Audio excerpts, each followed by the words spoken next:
विघ्नहर्ता श्री गणेश, श्री गणेश, श्री गणेश। तेरी भुजाएं भी युद्ध के लिए फड़फड़ा रही है। अब और विश्राम नहीं। मैं तुम दोनों माता और पुत्र को एक साथ युद्ध के लिए चुनौती देता हूँ।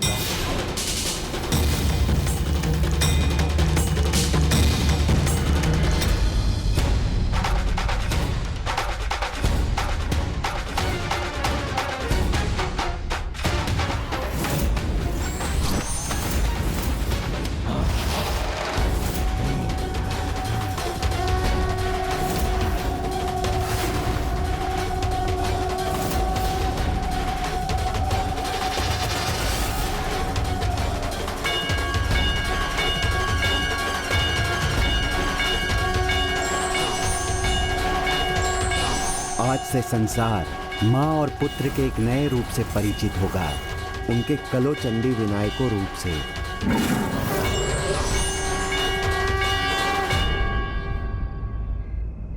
आनंद आएगा, बहुत आनंद आएगा माता और पुत्र को एक साथ पराजित करने में।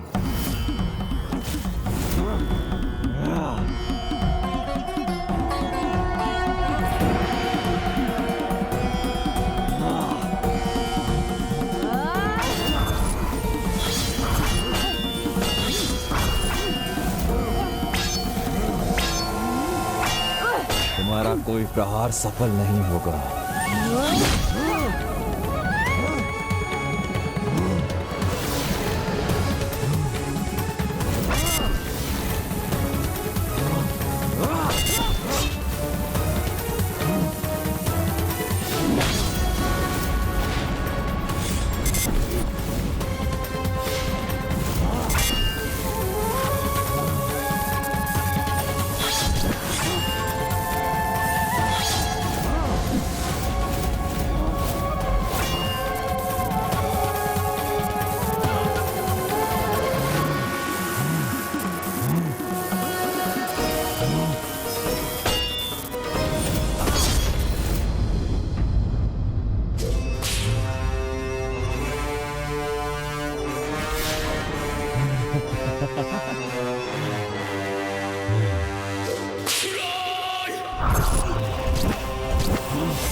श्राप नहीं, श्राप हूं सबका विनाश है।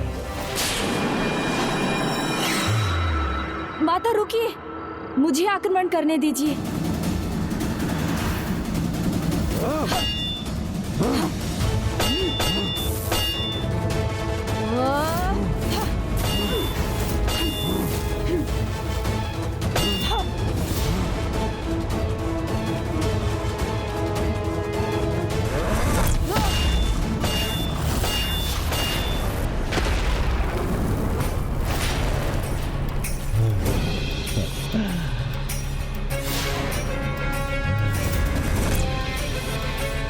कौन सी शक्ति इसका कवच बन रही है, जिसके कारण हमारे शस्त्र इसे आहत करना तो दूर, इसका स्पर्श भी नहीं कर पा रहे हैं।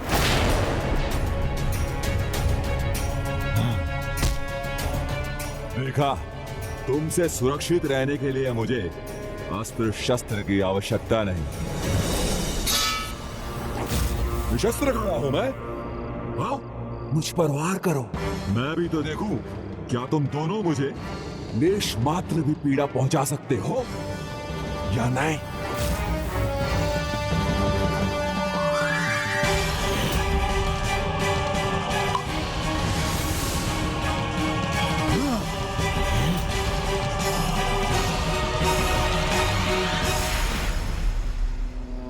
क्या हुआ? पुनः विश्राम की आवश्यकता है या पराजय स्वीकार कर ली?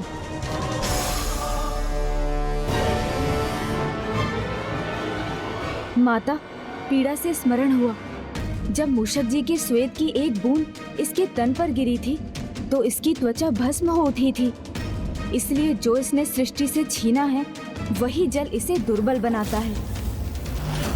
मैं इसके अंत के लिए पृथ्वी के गर्भ से जल निकाल सकता हूँ, किंतु ये तब तक संभव नहीं जब तक ये दुष्ट हमारे निकट है।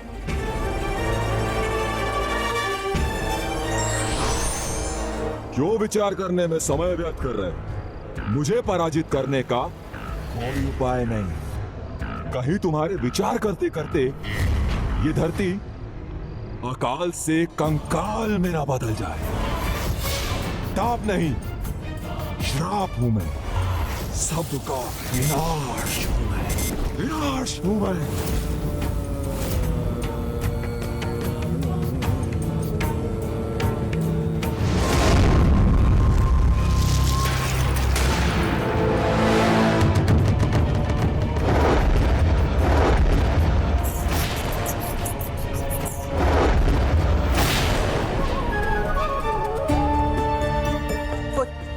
स्थिति बहुत गंभीर होती जा रही है। संपूर्ण धरती और उसके वासी अब कष्ट में है पुत्र। हमारे पास अब अधिक समय शेष नहीं है पुत्र। तुम्हारा उपाय उत्तम।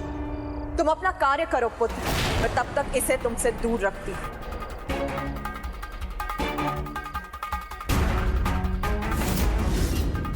अमर हूं मैं। मेरे तपोबल की शक्ति और असुर गुरु शुक्राचार्य के आशीर्वाद ने मुझे अमर बना दिया। इसीलिए मेरे अंत का स्वप्न देखना छोड़ और अपनी पराजय स्वीकार कर चली जाओ यहां से। अभी भी समय है। असुर गुरु शुक्राचार्य, उन्हें तो मैंने इस असुर के साथ देखा था। वो इसे कुछ दे रहे थे।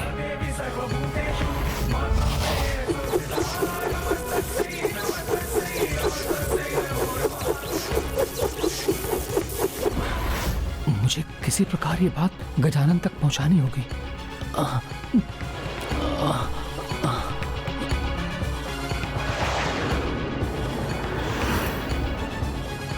हमारे अस्त्रों से तुम अवश्य ही सुरक्षित हो, किंतु तुम्हारे अस्त्र तो तुम्हें आघात दे ही सकते हैं।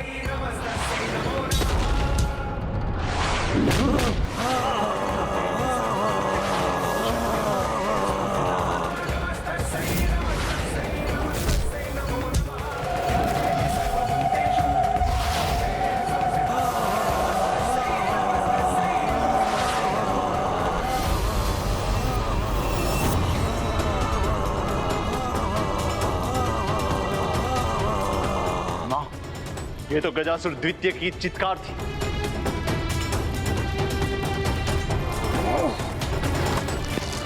हाँ, उसके चित्कार के साथ महेंद्रपुरी के असुरों के चित्कार भी बढ़ती जा रही है। यदि वो असफल हुआ तो महेंद्रपुरी के प्रत्येक घर से रोने की ध्वनि सुनाई देगी।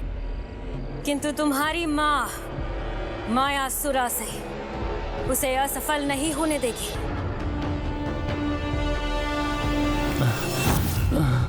मैं इस दुष्ट असुर को कदापि सफल नहीं होने दूंगा।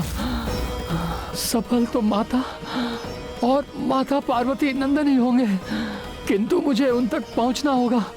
उन्हें बताना होगा कि इस दुष्ट की भेंट असुर गुरु शुक्राचार्य से हुई थी और गुरु शुक्राचार्य ने उस गजासुर द्वितीय को कुछ दिया भी था।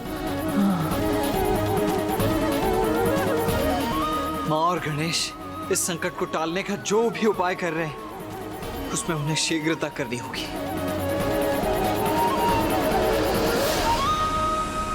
शीघ्र ही कुछ करो गणेश, कुछ करो माँ।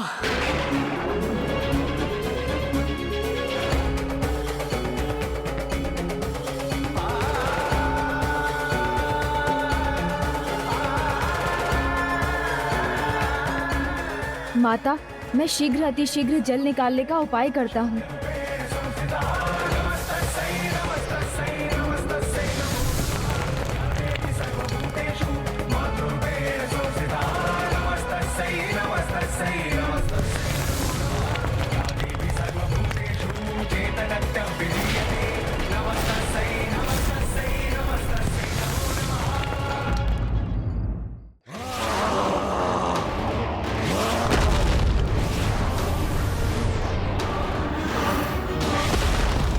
मैं स्वयं को रोक क्यों नहीं पा रहा?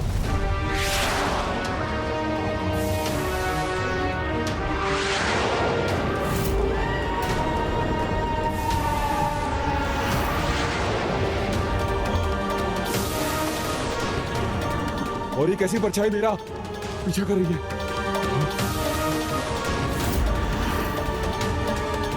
प्रभु, जल मिला आपको? बताइए ना, मिला क्या? नहीं।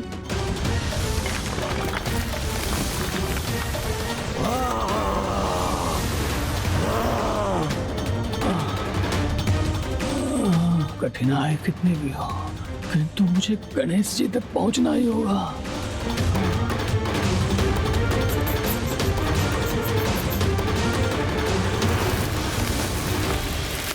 एक बूंद भी नहीं है। कदाचित गजासुर के कारण जल का स्तर बहुत नीचे चला गया है। मुझे अपनी सूंड और गहराई में ले जानी होगी।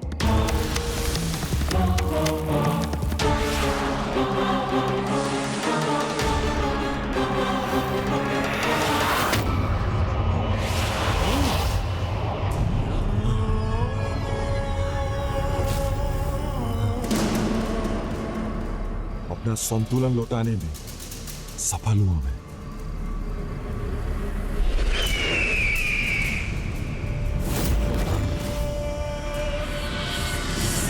कदाचित भूल हुई मुझसे। मैंने तुम्हें जो अवसर दिया, तुम कदाचित उसके योग्य ही नहीं। मेरी योग्यता पर संदेह करना आपकी भूल है। तो प्रमाणित करो अपनी योग्यता को। विनाश करो उन देवताओं का, मेरी महेंद्रपुरी का नहीं। अब मैं इन देवताओं को कोई असर नहीं दूंगा।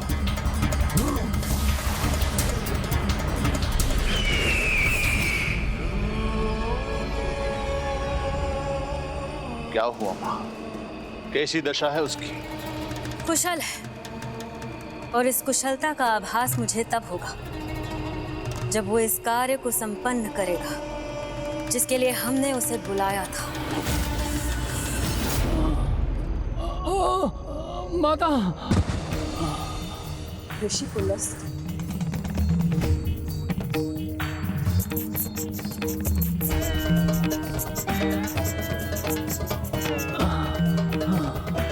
ऋषिवर, आप तनिक भी चिंता मत कीजिए। नहीं गणेश जी, कदाचित ये संभव नहीं है, क्योंकि असुर गुरु शुक्राचार्य ने गजासुर द्वितीय को कुछ दिया था।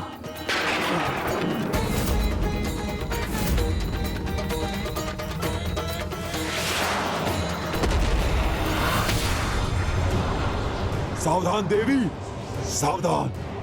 गजासुर द्वितीय आ रहा है तुम्हें दंड देने के लिए, तुम दोनों का नाश करने के लिए।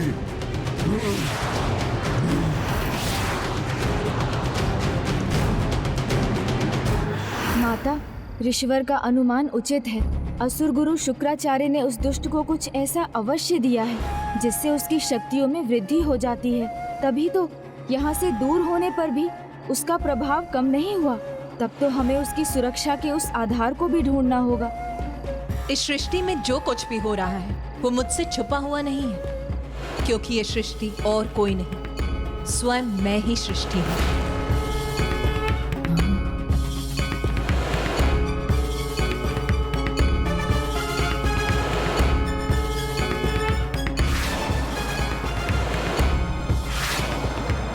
धरती के अत्यंत निकट हूं मैं, और अपनी विजय की भी।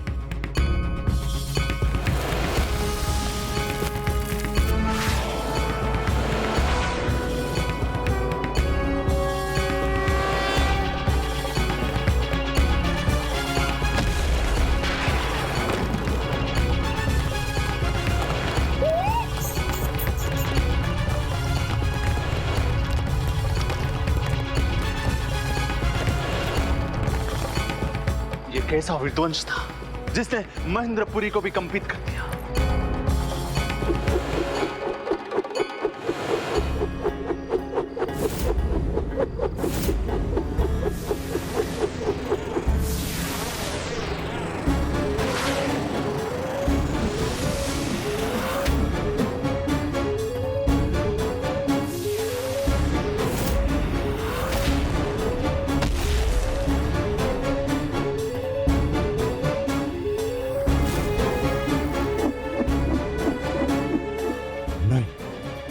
ये कैसे संभव? उन्होंने मेरा महास्त्र कैसे ढूंढ लिया? उसे धरती से बाहर कैसे निकाल लिया? यही था ना वो महाअस्त्र दुष्ट जिस पर तुम्हें अहंकार था, जिसके कारण तुम सुरक्षित थे। तो लो, स्वयं इसे नष्ट होते देखो।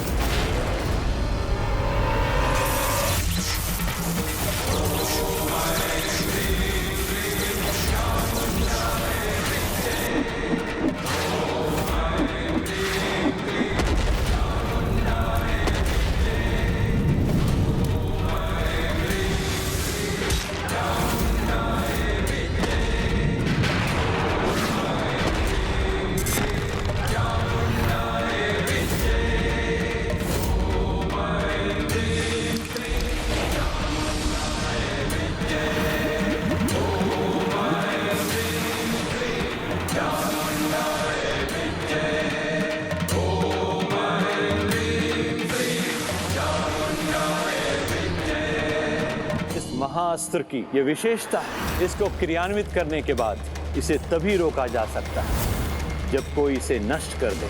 महाअस्त्र नष्ट हुआ मेरा, मैं अभी भी जीवित हूं। अब मेरा तप ही मेरा अस्त्र बनेगा।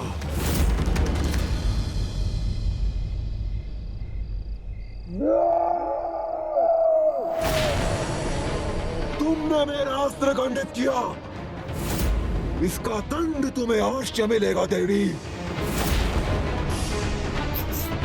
प्रभु, आपको जल मिला? मूषक जी, जब तक मैं जल ढूंढता हूँ, आप उस असुर को रोकिए। मैं कैसे प्रभु? क्यों नहीं? अब तो उसका महास्त्र नष्ट हो गया है, तो आप अकेले ही पर्याप्त हैं उसके लिए। क्यों? अनेकों बार मुझे युद्ध में विजय तो दिला चुके हैं ना आप। उचित कहा प्रभु आपने। मेरे अपार उत्साह और साहस के आगे ये दुष्ट गजासुर दैत्य कदापि नहीं टिक सकेगा।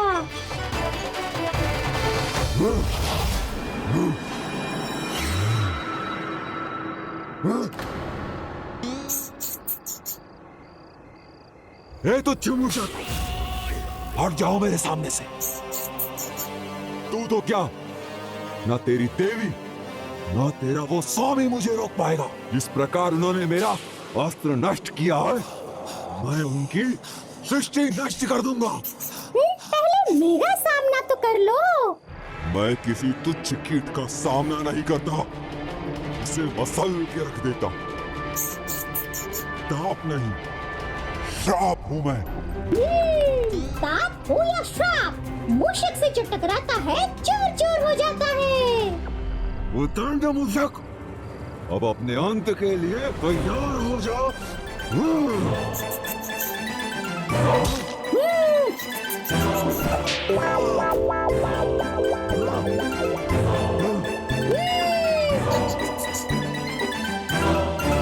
अब तुम पर मृत्यु का वार होगा।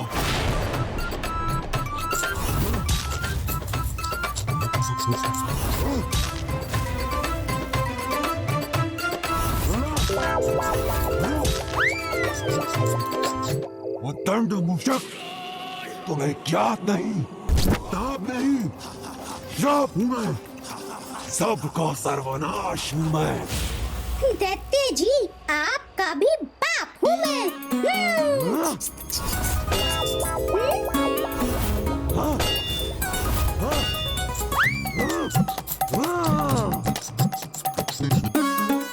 कहीं तो जल मिलेगा मुझे। मूषक, आज तुम कुचले जाओगे।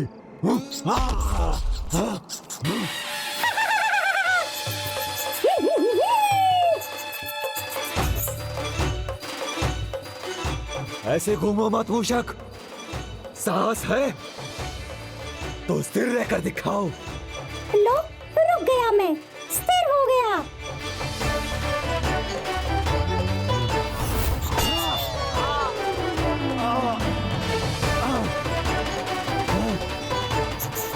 प्रभु, अब मैं इसे और नहीं छका सकता, थक गया मैं। कुछ तो कहिए, जल मिला आपको? थक गए? आप कैसे भागोगे?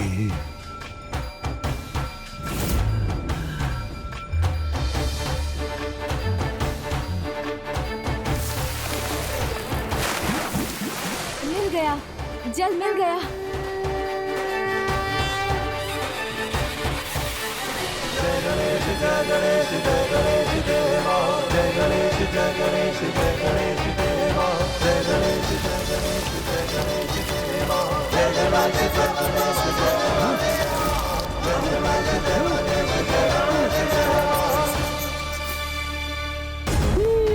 अब मेरी सुरक्षा हो गई।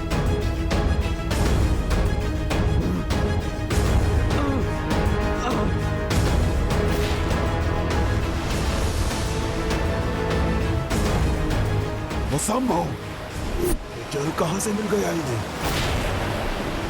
और इसका बहाव मेरी ओर क्यों आ रहा है?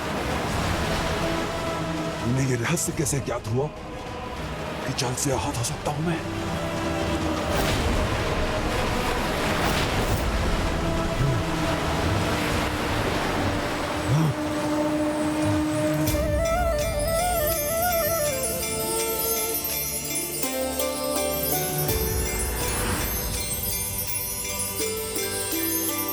ऋषिवर, हम दोनों अपनी प्यास बुझाते हैं।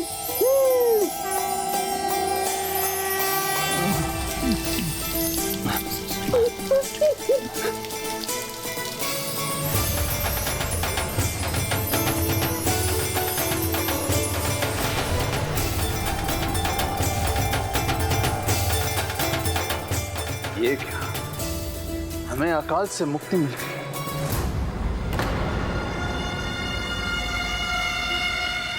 इसका अर्थ क्या?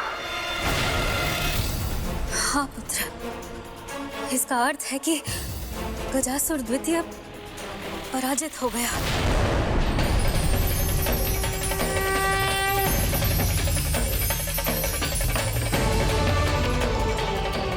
जब प्रकृति पुनः एक बार अपने वास्तविक रंग रूप में खिलखिलाने लगी, तो इसका अर्थ स्पष्ट है कि सब कुछ सामान्य है। और इसका एक अर्थ ये भी है कि माँ और गणेश सफल हो गए हैं।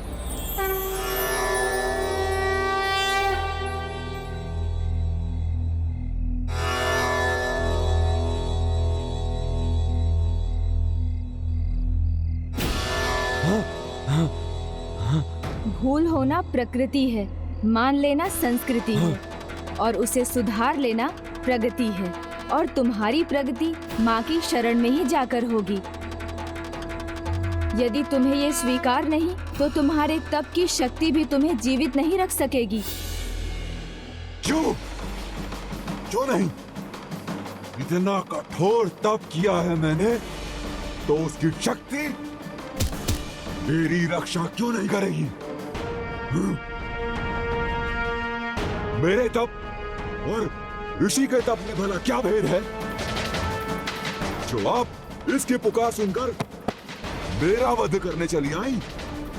क्या हम असुरों का तप नहीं होता? फिर हमें उसका उचित फल क्यों नहीं मिलता? न्याय और धर्म के पालक है ना आप? तो कहां है आपका न्याय? कहां है आपका धर्म, जो मेरे तप का फल देने में इतना संकोच कर रहा है, जबकि मुझे अभी इसकी सबसे अधिक आवश्यकता है? ये कैसा न्याय है? ये कैसा धर्म है आपका? तुम्हारे प्रश्न का उत्तर देकर मैं तुम्हें धर्म और अधर्म का भेद अवश्य समझाऊंगी गजासुर द्वितीय। किंतु ज्ञान को आत्मसात करने के पूर्व उसको पाने वाले को अपने मन को शांत करना आवश्यक होता है।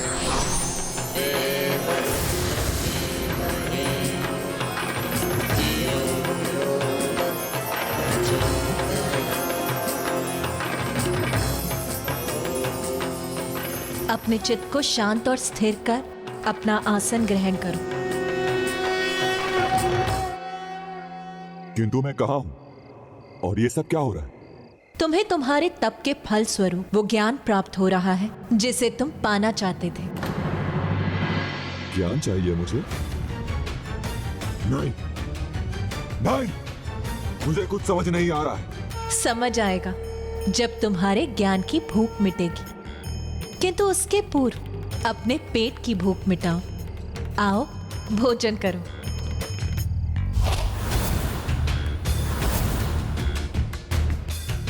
संकोच मत करो, अपना आसन ग्रहण करो और भोजन करो।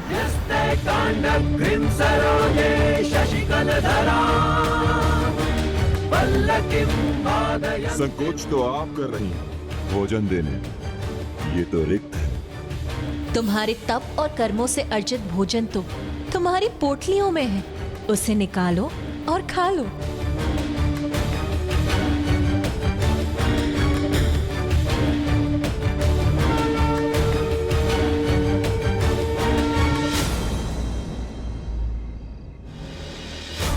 ये पोटली मेरे पास कैसे आ गई?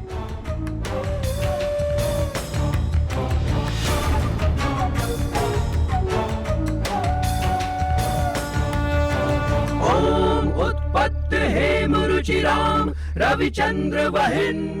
इसमें तो कुछ भी नहीं है माता।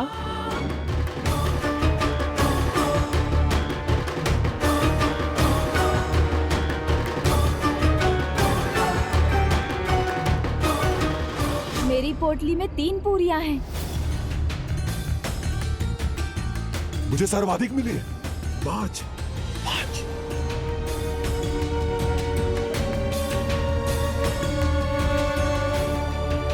साथ में भोजन करने बैठे हो तो किसी का पात्र भोजन से रिक्त ना हो। इस धर्म का पालन तो असुर भी करते हैं। इसमें कैसा धर्म? ये तो अपना अपना भाग्य है। इसके भाग्य में भोजन नहीं तो इसमें मेरा क्या दोष? धर्मोचित तो ये है कि यदि किसी के पास भोजन ना हो तो उससे भोजन बांट लो। नहीं, धर्मोचित हो या ना हो, मैं अपना भोजन नहीं बांटूंगा। इस युद्ध में मैंने बहुत श्रम किया है, मुझे भूख लगी है, मैं खाऊंगा। गजासुर द्वितीय, यदि तुम ये समझना चाहते हो कि इतने तप के बाद भी धर्म के अनुसार तुम मृत्यु के भागी क्यों बने, तो सर्वप्रथम अपना भोजन बांटने का धर्म निभाओ।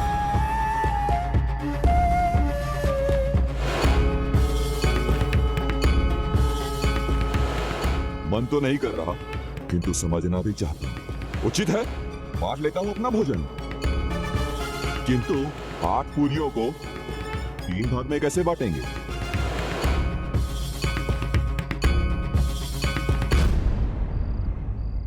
प्रत्येक पूरी को 3 भागों में बांट ले तो हमारे पास 24 भाग होंगे और सभी को 8-8 भाग मिल जाएंगे। देखा, यदि इच्छा हो तो समाधान मिल ही जाता है। अब विलंब मत करो और बांट लो अपनी पूरियों को।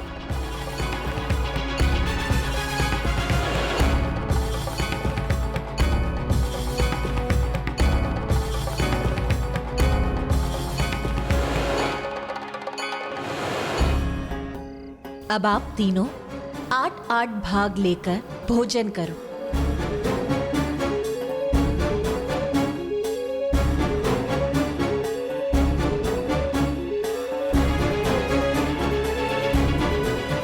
गजासुर द्वितीय, संकोच मत करो, जाओ।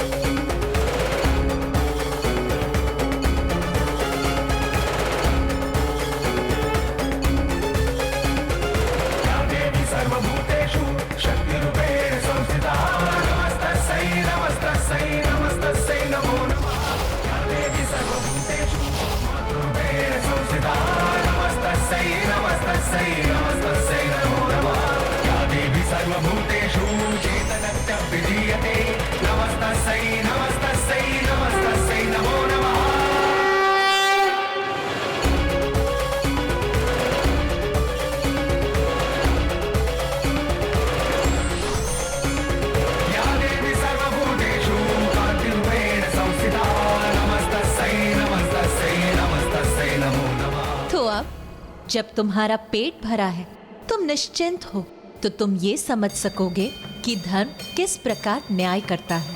मुझे तो लग रहा है आप उलझा रही हैं। यहाँ क्या हो रहा है मुझे कुछ समझ नहीं आ रहा।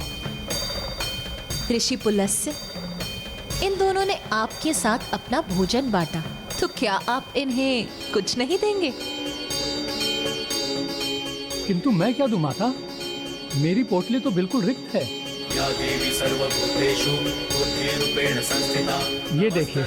नमस्तस्यै नमस्तस्यै नमो नमः। या देवी सर्वभूतेषु शक्तिरूपेण संस्थिता। नमस्तस्यै नमस्तस्यै नमस्तस्यै नमो नमः। या देवी दिव्य स्वर्ण मुद्राएं। लक्ष्मीरूपेण संस्थिता।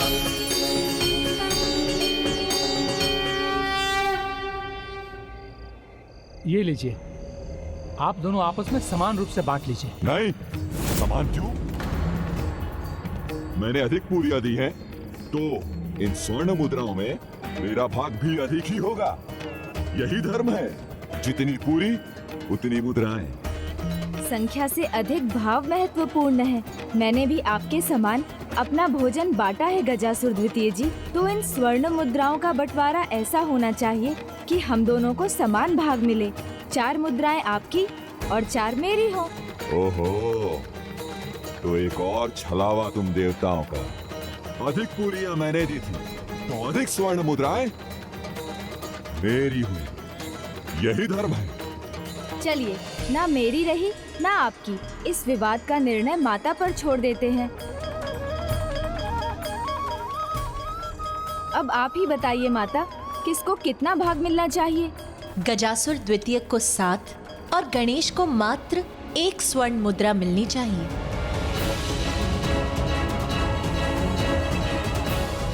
किंतु माता, ये आपका कैसा निर्णय है?